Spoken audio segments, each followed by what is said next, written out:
This is CBC Nova Scotia News. Tonight, a global tech outage crashes computers around the world, disrupting airlines, banks, and healthcare. Help for Halls Harbor. In the wake of last week's damaging floods, residents say the time is now to bring in a new and improved bridge. And a newly twinned section of Highway 103 opens near Hubbards. The weekend is here and a lovely one shaping up. Lots of sunshine on Saturday with warm, hot temperatures. And for Sunday, we'll see a chance for showers, but a decent day overall. Your full forecast is coming up. Good evening. A technology outage is affecting Microsoft operating systems around the world and causing massive disruptions for companies and services. It caused Microsoft Windows to crash and display what's referred to as the blue screen of death. Here in Nova Scotia, the outage led to canceled or delayed flights at the Halifax airport and some payment processing issues. It's been tied to a faulty software update by the cybersecurity firm CrowdStrike. We'll have more on that story in just a few minutes. The Voyeurism trial for a Halifax area school teacher is winding down. The Crown called their last witnesses today in the case against 43-year-old Matthew Moriarty. Blair Rhodes reports. Matthew Moriarty and his lawyer Jennifer MacDonald headed into court today to hear the last of the Crown witnesses, two police officers. One of those officers is an expert on cell phones. He looked through Moriarty's phone 2 days after his arrest last July, when police got a warrant allowing them to look through the digital contents of the phone. 4 women have accused Moriarty of using his phone to spy on them in one of the public washrooms at the Abenaki Aquatic Club. They say he slid the phone under a bathroom stall into the adjoining cubicle. Some club officials testified they saw him doing it, but the judge will have to determine whether that similar fact evidence can be used against him. The police expert said he could find no voyeuristic images or videos on Moriarty's phone, but the expert also said it appeared files had been deleted from the phone and the delete bin emptied, meaning there's no way to determine what those deleted files contained. The trial was supposed to wrap up today, but the judge must make an interim ruling on the evidence, and the lawyers have to make closing arguments. The case will return to court on August 21st to deal with those matters. Blair Rhodes, CBC News, Dartmouth. And now back to the global IT outage today. It caused massive disruptions around the world. Katie Nicholson has the details. A morning of chaos that swept across the globe. Who is your representative? Who is your manager? All because of a glitch in a routine software update. It's quite crowded out there, as you can see. It's very hard to speak to the representatives. From Bangkok to Berlin to Toronto, scenes of frustrated passengers. You'd think there'd be a backup plan someplace. In the U.S., normally packed commercial airspace emptied out. I am so upset right now. Forcing those on the ground to hunker down and wait. It also hit banks around the world, including TD, which warned clients of delays. CrowdStrike is aware of reports of crashes. What all these companies have in common? CrowdStrike, a cybersecurity company. I want to start with saying we're deeply sorry for the impact that we've caused to customers, to travelers, to anyone affected by this, including our companies. Within hours, its CEO said the problem had been identified as a bug in an update from Microsoft systems. A fix was made available. The effects, though short-lived, were far-reaching. Many healthcare providers across Canada warned of disrupted services and appointments. I went in there to pay a bill, which is due in a couple of days, and they're telling me the system is down. And it turns out U.S. Customs is also a CrowdStrike client, resulting in long lines at the border. In the UK, one network bumped off the air. CBC News not immune. Many of our own teams greeted with this frowny face as their computers were fired up. Even the happiest place on earth couldn't escape the bug. Blue screens in Disneyland Paris. As more companies implement the fix, the chaos is subsiding. But questions about how this happened and what needs to be done to make sure something like this doesn't happen again are sure to linger. Katie Nicholson, CBC News, Toronto. It's been just over a week since flash floods ripped through parts of the Annapolis Valley. A young boy died and many roads were flooded after heavy rains last Thursday evening. In Halls Harbor, the bridge and walkway through the area was destroyed, splitting the community in two. As we hear from the CBC's Paul Palmater, many people have been working on a plan for a new bridge for several years now, and they say this is the time to get that project going. For the last week, the talk in Halls Harbor has centered around this. Everyone wants to know when this bridge that runs through this popular tourist area will be fixed. And more importantly, they want to know if it will be improved from what Mother Nature tore down last week. You know, people are rallying, we're talking to our elected representatives, and we're going to hold their feet to the fire on this one because we've been telling them for years that there was a problem here. This washed out 7 years ago. Miles has been one of the driving forces behind a plan for a new and improved bridge and additional infrastructure, a plan that has been in the works for 3 years. These renderings show what the Development Association says is much needed in Halls Harbor. It would include raising the level of the roadway and a seawall that is already in place. Everybody in the community had a chance to give input, and the project has developed from that. So, we're here today, and you can see the devastation in the background that was preventable. Halls Harbor is the most popular tourism destination in Kings County, but in the last week, the number of people heading there is far below normal summer visits. With the bridge and walkway washed out, shops on one side have been disconnected from a popular restaurant and lobster pound on the other side. While they are still open for business, it's been tough sledding so far. It's not just Parker's General Store. I guess there's a lot of the smaller businesses in the area that are missing out. I do know that some of the Airbnbs have had people cancel because of they just don't want to come. They're not sure what to expect. Business at the lobster pound has also been impacted. Some workers have already seen reductions in their number of shifts. The movement of lobsters in and out of the pound has been difficult because they can no longer make a straight run out of the plant to go across the bridge. Smaller trucks have now been moving the lobsters around a much longer detour road. We're seeing about a 30% slowdown in business right now, up until we can get the word out that we're still open and operating. On the export side of things, we're struggling to get our straight trucks in and out of the parking lot without the main entrance. Right now, the local fire department's response time would be impacted if a fire developed on the far side of the bridge. MP Cody Blois, MLA John Lohr, and the mayor of the county visited the site last Saturday. They've promised to do what they can to improve the situation. I'm not confident it'll happen as quickly as we'd like to see it happen, but I think it could happen if powers to be just say, let's get this fixed and do it. The estimated cost to make the improvements put forward by the Community Development Association is around $24 million. It's expensive, but they say it should be a one-time improvement that would stand up over time. That's why they want government to green-light the project. I don't want to hear about hearts and prayers and we're with the people of Halls Harbor. I want your checkbook. I want you to come out here and actually do something. Paul Palmater, CBC News, Halls Harbor.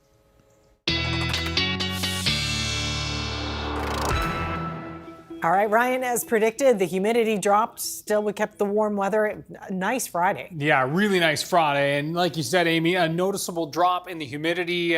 So that was welcome for everybody. And it's, still you can feel it a little bit out there, especially given that temperatures are really, really warm today. Mid-20s in most cases, some high 20s in around the Halifax area. And yeah, up towards Ingonish and Antigonish as well. But yeah, you can see these dew point values are much lower. Gone are the 20, 21, 22. We're more in the comfortable to noticeable range across the board, creeping up a little bit at last check there at New Glasgow, but overall pretty nice indeed. And again, the muggiest of air on the other side of this front moving out. And we're looking at this area of high pressure that's kind of dominating for the next 24 to 36 hours. This frontal boundary here working its way through northwest Ontario right now. That has its sights set on the Maritimes. That will be moving in for Saturday night into Sunday. But tomorrow looks lovely.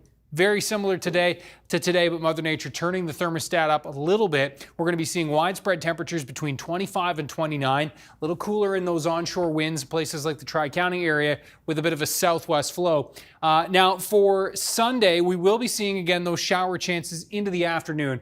Pretty much everywhere. I don't think they'll quite reach down towards the Tri-County area by the looks of things right now, but a very isolated risk there as well. That area of high pressure diving south. And then for Saturday night, you can see the showers moving into New Brunswick.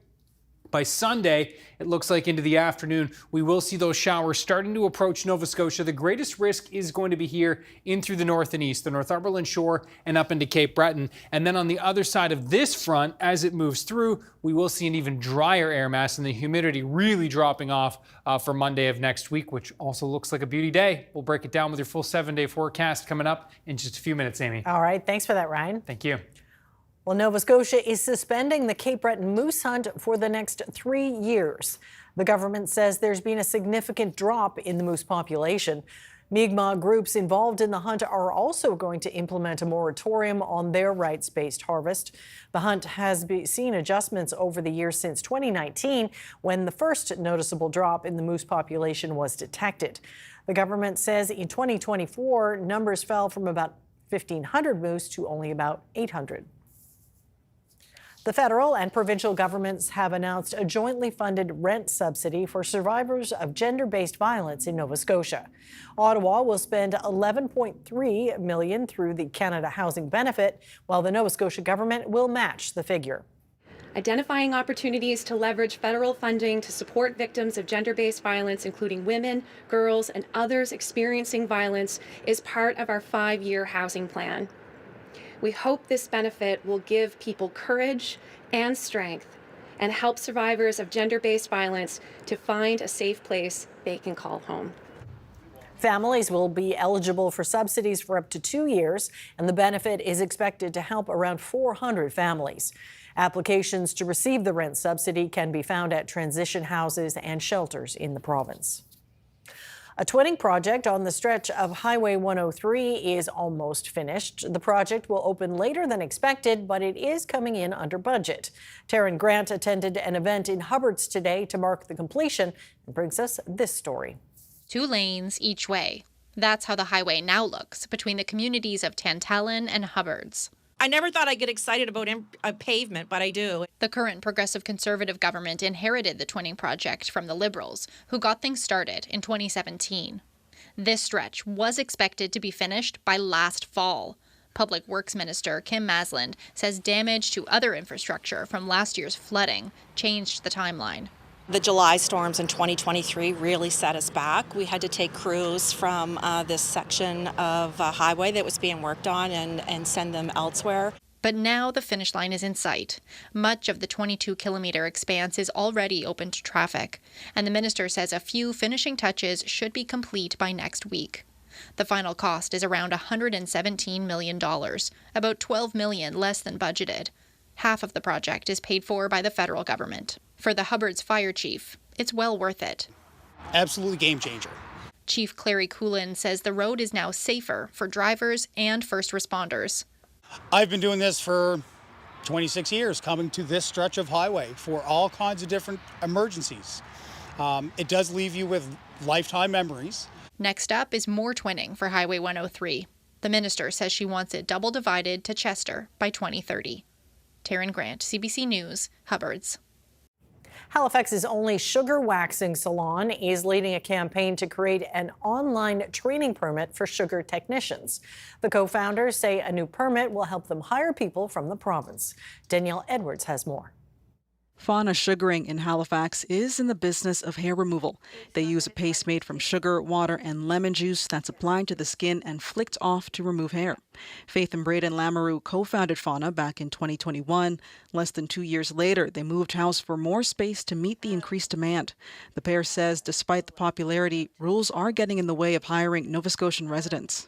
The more we learned about the bylaws that exist in Nova Scotia around cosmetology, the harder it has been to actually hire local community members. Other than Faith, there are 2 sugar practitioners at the studio. None of them are trained here. The business owners say a bylaw laid out by the Cosmetology Association of Nova Scotia prevents them from hiring residents of the province unless they go to a registered cosmetology school. They say in Halifax, there's only one school that offers training in using sugar paste for hair removal, and those who attend often have to get retrained at Fauna. That wasn't the case for one of their employees, Katarina Dizan. She's originally from Ukraine and got her sugaring license in Denmark and completed assessments here in Nova Scotia before starting at Fauna. People in Nova Scotia, they don't know what it is sugaring.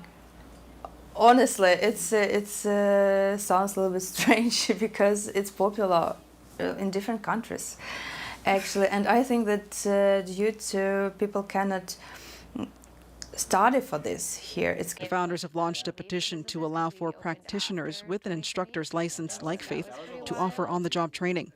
Braden Lamoureux says changing the bylaw seems like the next best step.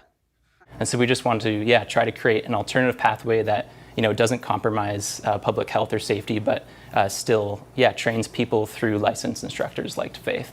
The association says while it is open to allowing for on-the-job training, it's also looking at all of the pros and cons, including how to ensure trainees are properly taught if they aren't trained at a registered school. The petition is also asking members to come to the next annual general meeting in October to vote on the motion to change the bylaw. Danielle Edwards, CBC News, Halifax. Nova Scotia beachgoers are seeing more of a strange-looking creature whose sting packs a bigger punch than a jellyfish. Portuguese man-o-war are drifting into our waters, propelled by currents and wind. One was recently spotted at Lawrencetown Beach near Dartmouth.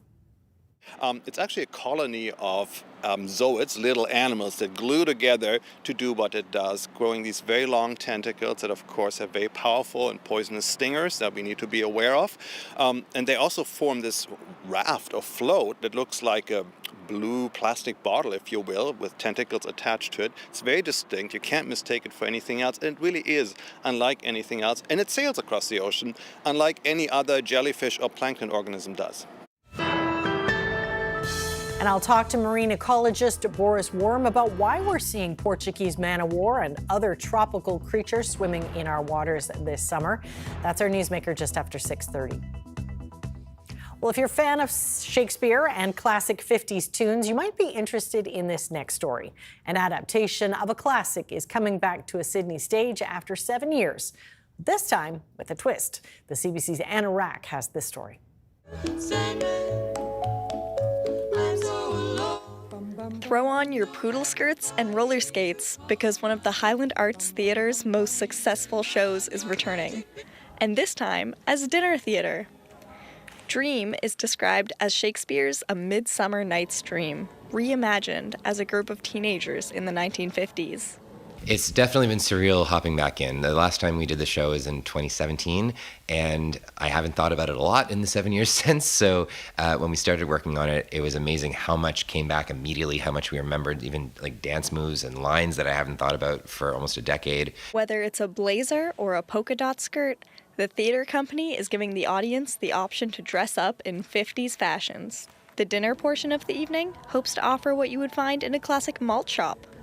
With dinner theater, in a fun way, there's a little bit more room for error because there's waitresses walking by and, the audiences, you could reach out and touch them if you wanted to. Like, there's a lot more interaction with the audience, and I love that. This is the 4th time Dream is being produced by the theater company. It's their biggest production yet, with a cast double the size of the original show. It's hilarious, and you're gonna have a good time, and the music's good, the singing's great, the actors are great. It's good. I can't say spoilers. The story is 400 years old, but it's gonna be a good time. You should come see it. Performances run from Sunday, July 21st until July 26th. And the cast says they can't wait to bring the singing and dancing fun to audiences. Anna Rack, CBC News, Sydney. Kids 8 to 14 who took part in a week-long social entrepreneurship camp got a chance to show their skills at a community market in Halifax today. The camp was hosted by Business is Jammin', the charity arm of the Black Business Initiative. Vern Ramasar went to Local Source Market to find out more. I'm here at Local Source Market in Halifax with Jacera Gardner, who is the Youth Program Coordinator for Businesses Jamming, which is the youth charity for the Black Business Initiative. Jacera, thank you for joining us. Thanks for being here.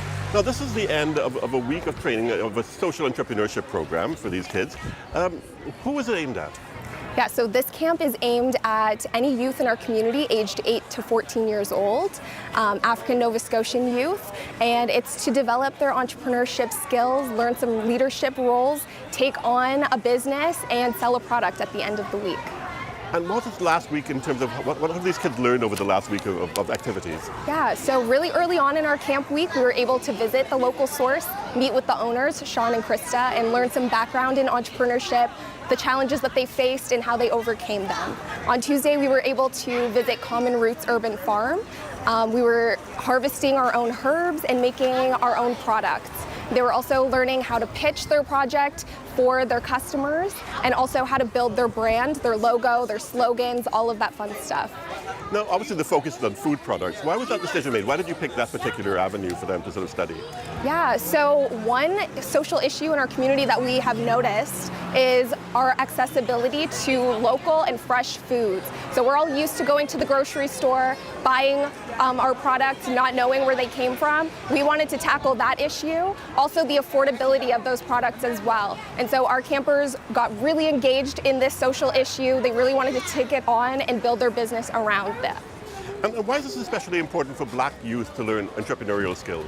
Yeah, so we want to build our Black entrepreneurship businesses in our community. We don't see too many of them, and nobody knows about them as well. So we want to really boost the engagement. It's not just for African Nova Scotians, but it's for the entire community to come together and support each other. And what's the reaction been from the kids so far taking part of the program? Yeah, the kids are having a blast. They were so excited even on the first day. Some are shy, some are more reserved, but we've really gotten the opportunity to see them burst out of their shell, and they're having so much fun, and they're so excited to be here today. And I guess the big thrill for them today is the fact that they actually have customers interacting with them. Exactly, yeah. So we've had a few customers already. We're just getting started, and they're doing great so far with their pitching. And where do you think this is going to take these young people? What would you like to see as they go forward, them using their skills from this course to do?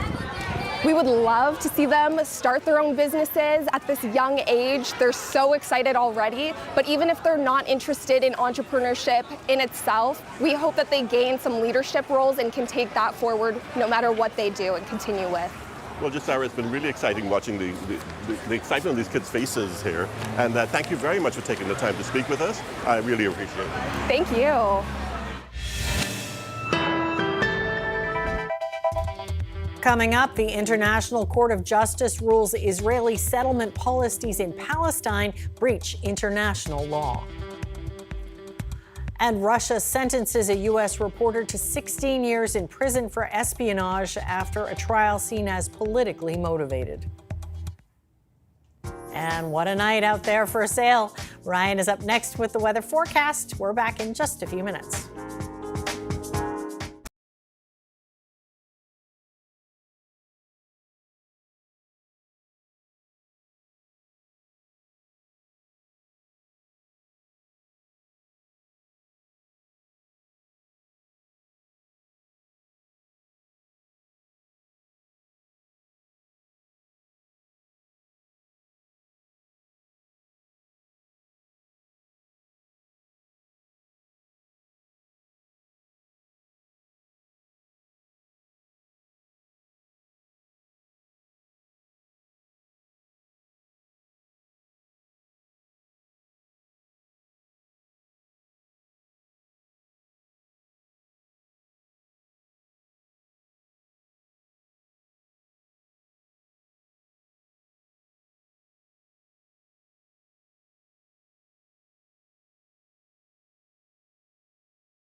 All right, a beauty of a night out there, and the weekend's looking good. This is pretty darn sweet. Things are looking up. They sure are. The humidity's dropping, so a lot of winds in the weather category for sure. And it's always nice when we get some sunshine on the weekend. It is a good-looking weekend forecast because it was a tough start to the summer. We had a little bit of a bad stretch, but we've forgotten. Yes. All's forgiven. All's forgiven as long as it's all sweet from here on out. Have a look at our webcam shot.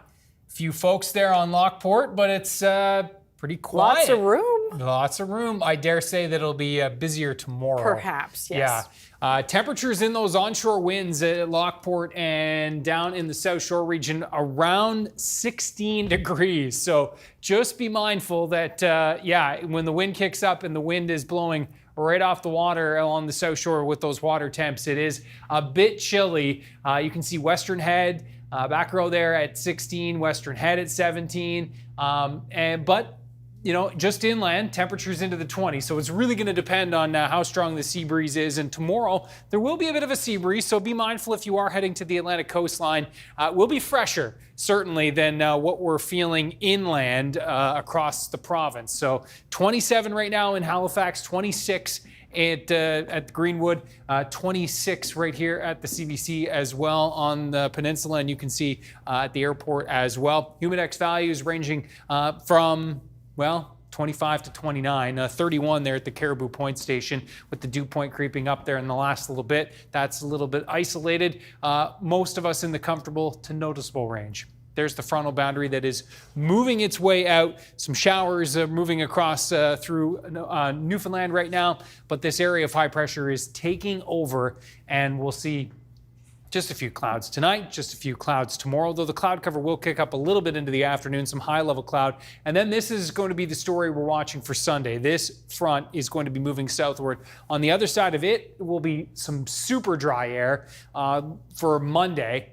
Our dew points will really drop off. But for the weekend, we're going to be kind of in the 14 to 16 range for tomorrow. Looks like 16 to 17. Maybe on Sunday it will creep up a little bit. Now for tonight, temperatures will range from around 14 to 16 or 17 in some spots. And if your low-lying area here in the eastern parts of the mainland could creep as low as 13 or 14 for overnight lows tonight. Now, as we look into tomorrow, again, just a little bit of cloud cover kicking up into the afternoon, but overall a mostly sunny day. The winds are going to be in from the southwest tomorrow, and so we will be looking at some cooler temps along the Atlantic coastline. As we said, in and around the Bredora Lakes region, though, we should crack 28, 29. Likely same story for Victoria County down through Sydney. Water temperatures, by the way, 19, 20, 21 around Cape Breton, especially off Inverness County. It's the water's very nice. Antigonish at 29 tomorrow. Same thing through Tatamagouche and New Glasgow. That Northumberland shore will be one of the hot spots. Up towards Truro and Victoria Park will be a beautiful spot tomorrow. 24 and through the Halifax area near the coast. But inland, we're going to be creeping into the 26, 27, 28 range. But that southwest wind will be a little more pronounced tomorrow than it was today. 27, 28 through the valley, likely 29 through Keji. And note that the onshore west to southwest flow will be keeping temps a bit cooler. Yarmouth in through the Liverpool region. Now, as you can see for Sunday, widespread warmth once again, 26 to 28 widespread, a little bit cooler again in those onshore southwest winds, and it's all about the front that we're going to be watching. Now, high level cloud looks like in the morning, and then we're going to be looking at a mix of sun and cloud into the afternoon. And those isolated shower chances, which will be greatest in through the north and east. Late day into Sunday evening will be, I think, our best shot, but we do have a risk creeping in as early as mid-afternoon on Sunday by the looks of things. And then that muggy meter really dropping off with that drier air on Mondays. You can see it really crashes down. So will be notably noticeable certainly on Sunday, but the oppressiveness not in the mix anywhere over the next 5 days, which is great. And really doesn't look like it's going to be in the mix over the next 7 days either. So that's some great news there. And temperatures certainly riding that summer train, which is great as we move through the next 7. Summer sweet. Yes. Thank you, Ryan. Thank you. Well, up next, I'll talk with marine ecologist Boris Worm, and I'll ask about why Nova Scotia beachgoers are spotting Portuguese man-o-war and other tropical creatures this summer. That's our newsmaker. Stay with us. You're watching CBC Nova Scotia News.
From Portuguese man-o-war to lion's mane jellyfish, some very interesting creatures are in our waters in the summertime.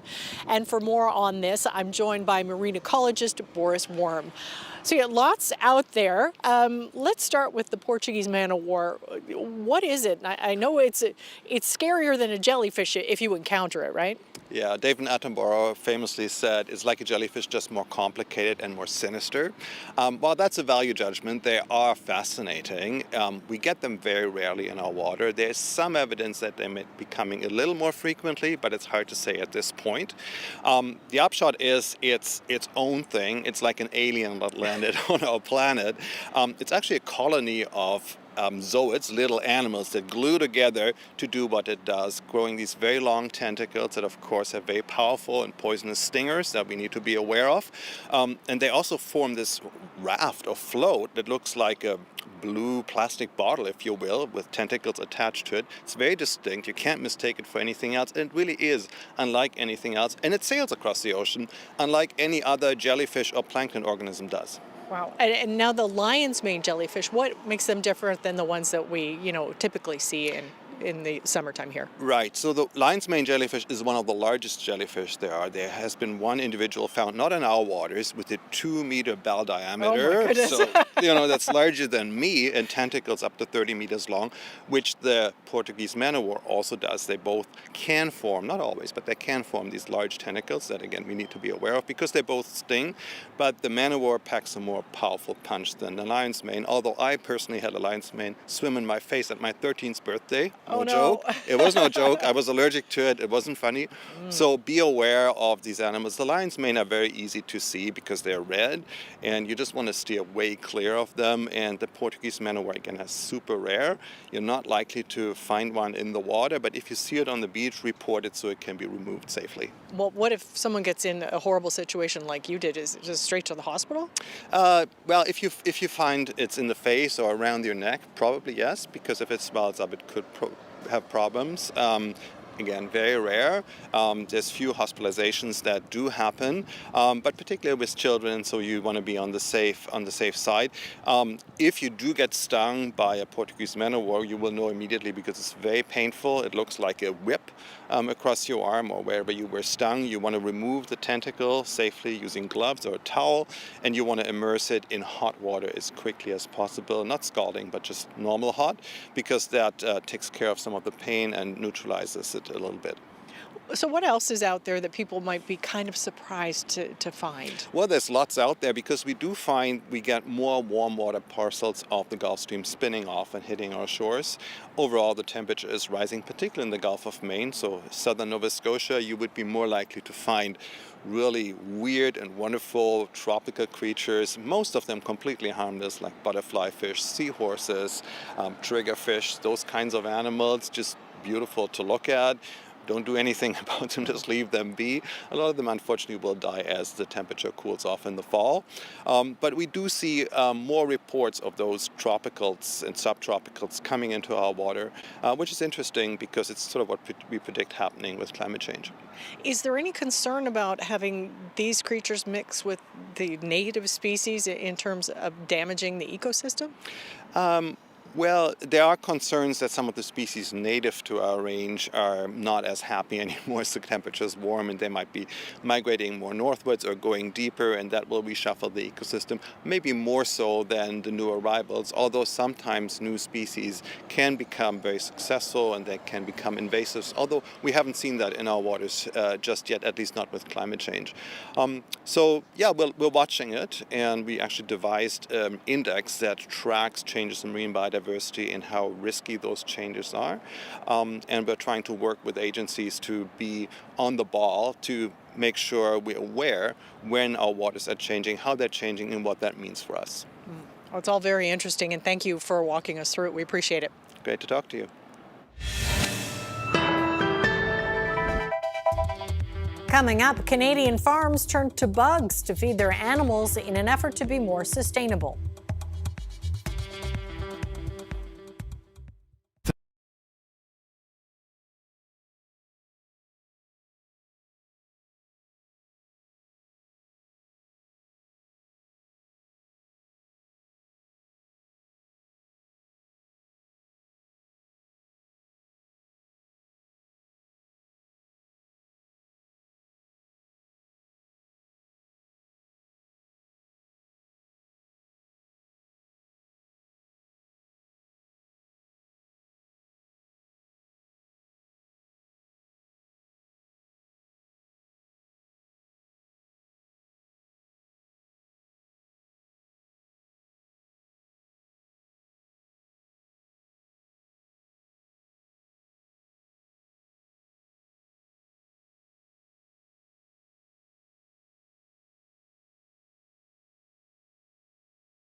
Welcome back. The International Court of Justice says Israel's occupation of Palestinian territories and its settlements there are illegal.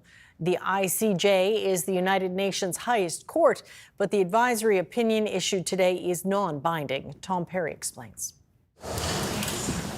We today heard from the president of the International Court of Justice, Judge Nawaf Salam from Lebanon. He read out this advisory opinion. The court has found that Israel's presence in the occupied territories, and the court says that's East Jerusalem, the West Bank and Gaza, that's a violation of international law. It says Israel's policy of building settlements in occupied territories is a violation of the Palestinian people's right to self-determination. It says Israel has an obligation to put an end to what it calls these unlawful acts, to cease all new settlement activity, pull its settlers out of the occupied regions, and end its occupation as rapidly as possible. The court also says Israel has an obligation to provide reparations and restitution to the Palestinian people and to return land and property seized from them. This is not a ruling, it's not a verdict, it's an opinion from the ICJ, and it is non-binding.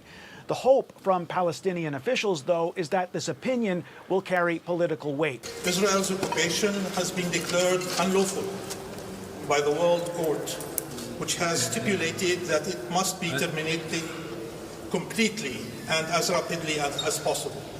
This means Israel is under an obligation to end this illegal colonial enterprise unconditionally. And in our view, that means immediately and totally. Israeli Prime Minister Benjamin Netanyahu has posted a statement on social media that says the Jewish people are not conquerors in their own land. No false decision in The Hague will distort this historical truth.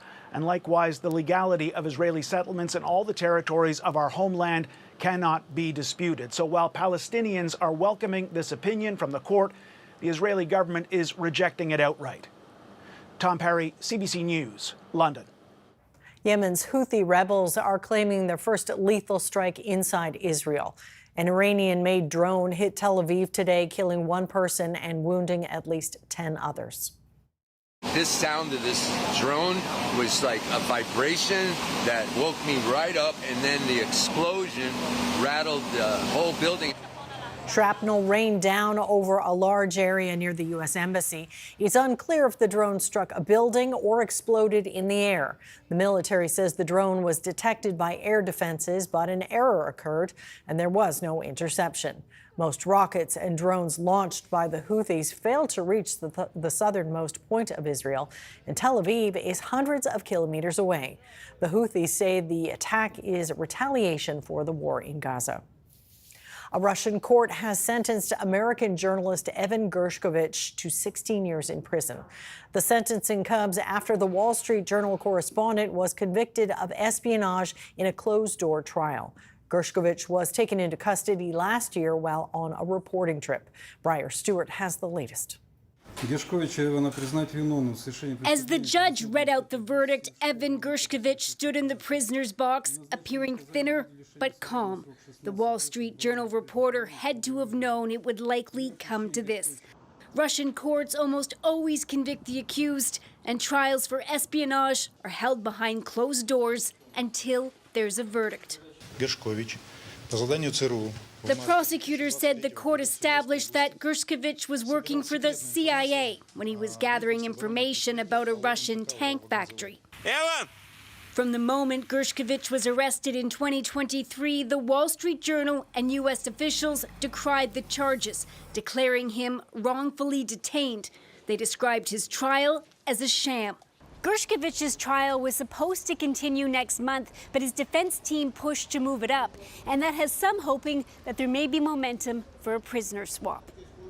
I want to think it's a good signal. Sonia Groisman used to work with Gershkovich in Moscow and has been corresponding with him while he's in prison. Even if we all knew it's gonna happen, when I was looking at it, I was like crying because it's just surreal. Russian officials have previously said that there can only be exchanges once there's a verdict. 4 months after U.S. basketball player Brittany Griner was convicted of drug smuggling, she was traded for a notorious Russian arms dealer. We're working it. We're working it as we speak, and we're not going to stop until we get Evan home, we get Paul Whelan home. Whelan is a former Marine and also a Canadian citizen. The prisons here are very, very different than the prisons at home. This spring, he called CBC News from a penal colony. He was also convicted of espionage and has been imprisoned for nearly 6 years. During this whole time, he's been holding out for some kind of deal. And now officially convicted, so too is Gershkovich. Briar Stewart, CBC News, London. Donald Trump is now one step closer in his fight to reclaim the White House after a marathon speech that closed out the Republican National Convention last night. With faith and devotion, I proudly accept your nomination for President of the United States. Thank you. Trump formally accepted the Republican nomination for president last night and gave his first speech since he survived an assassination attempt at a rally in Pennsylvania. Trump spoke for over an hour and a half, the longest ever televised speech given by a presidential candidate accepting the nomination. Students are once again protesting in Bangladesh against the government's job quota system and in defiance of a national ban on public rallies. Violent clashes this week have already left dozens of people dead and scores injured. Quotas have triggered fierce anger among youth who face high unemployment. Ishan Girg reports. Violence continues in Bangladesh. There are new reports coming through that a group of student protesters broke out hundreds of inmates from a prison and then torched the jail. On Friday, the Bangladesh government had imposed a ban on all public gatherings and had also arrested a prominent opposition party leader. This comes as the Bangladesh Prime Minister Sheikh Hasina had blamed the opposition parties for inciting violence in the South Asian countries. Now, all of this stems from a student protest against a government jobs quota. There is a policy in Bangladesh which was reenacted just last month after a High Court order which says that 30% of all government jobs need to be reserved for the families of those who had participated in Bangladesh's freedom struggle back in 1971. The government had actually scrapped a policy like this in 2018 after similar sort of protests, but it was reenacted just last month, which led to a wave of protests. And for weeks, the protests were going on peacefully. But earlier this week, things took a turn for the worse after many student protesters clashed with the police and also with members of the Bangladesh's ruling Awami League Party's student body. Now, reports are saying that a protest that started off from just one college campus in Dhaka has now spread to nearly half the country's 64 district.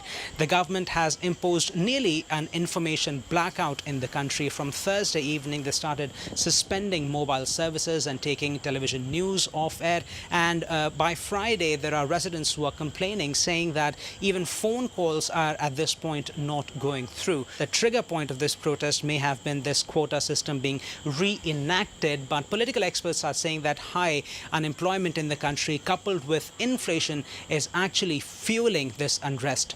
Ishan Garg for CBC News, New Delhi. Researchers in Saskatchewan are working a more sustainable solution for raising pigs, chickens, and even fish, and that is feeding them bugs. They're experimenting with insect-based animal feed and say it could be a game changer for feeding the planet. Alexander Silberman has more. These black soldier flies could be the next superfood for farm animals and farm-raised fish. And this Saskatoon company hopes farms take interest. NR Gene breeds thousands of flies here to be processed into a high-protein animal food. Why flies? They're environmentally sustainable because they take small amounts of space to produce. A lot of the proteins that these animals are fed are from land-based protein. They might be fed soy meal, which requires a lot of land to grow. We want to be using land, which is our precious resource, to be growing food for human consumption rather than for the animals that we eat. Being in a small controlled space like this allows their breeding and growing conditions to be optimized. And these black soldier flies can eat almost anything, like food scraps, to help reduce waste. NR Gene also wants them to increase more protein, and they're working to find the right genetics. We will make them super flies, and then these super flies will be basically more efficient and then making more protein based on what they eat. And those kind of protein can be very, very again, I will say cheaper, better, and faster. While the concept of bug-based food is well established in Asia and Europe, it's still fairly new to North America. NR Gene says it could take some time before the idea catches on, and in the meantime, they're trying to find the ideal genetics. Alexander Silberman, CBC News, Saskatoon.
You know, this sounds like one of these weekends we should bottle it and then maybe crack it open in January when we're... That's a nice thought. It really is. If we could, right? Yeah, and what a start to the weekend. I mean, Friday has been spectacular. It's a lovely evening. I mean, look at the temperatures out there right now for this Friday evening. I mean, it's still widespread 20s. Nice. Yeah. Hard to beat it. Hard to beat it, and enjoy. These are the good days. They certainly are. Enjoy with a Friday evening stroll, and those temps are eventually going to drop off through this evening into the overnight with lows near 15. But most of us, looking at a terrific day tomorrow. We're all looking at a terrific day tomorrow. Bit cooler in those onshore winds. You can see the little shade of yellow, that contour there along the Atlantic coastline, where temperatures are going to be closer to the low 20s, but inland and especially towards the north with that southwest wind, that's where temperatures are going to be into the high 20s and likely a few 30s along that Northumberland shore tomorrow, and even into Cape Breton around the Bredor Lakes, looking at a potential couple of 30s there. And we are looking at Sunday then, a chance for a few showers creeping in, but they will be isolated, and it does look like we'll have to keep an eye on it mainly into the mid to late afternoon, and the best chances are going to be towards the north and east, the Northumberland shore, and into Cape Breton. So let's time it out. There's the front that's moving out our muggy air, and so things much drier with the lower humidity this weekend. Note that cloud cover kind of fanning up into the southwest part of the province through Saturday afternoon.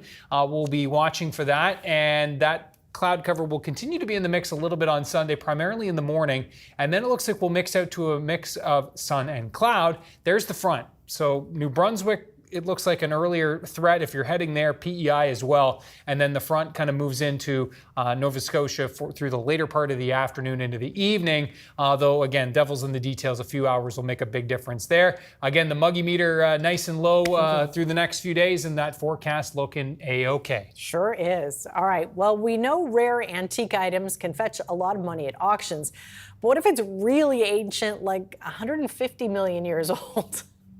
At 40 million then. That's yours, Jody. Sold. All right, this large Stegosaurus specimen was sold by Sotheby's in New York. It is now the most valuable fossil ever sold at auction. It was also the first time an auction house brought a dinosaur specimen directly to market after its discovery. Named Apex, this 20 feet long fossil is the largest, most complete Stegosaurus ever found. Stegosaurus, of course, lived during the Jurassic period and had a distinctive armor that extended from neck to tail. Boy, I hope they have a big garage. Yeah, to put where that to in. put it is the problem. Yeah. All right, that's it for us tonight. Thanks for watching and have a great weekend. Good night.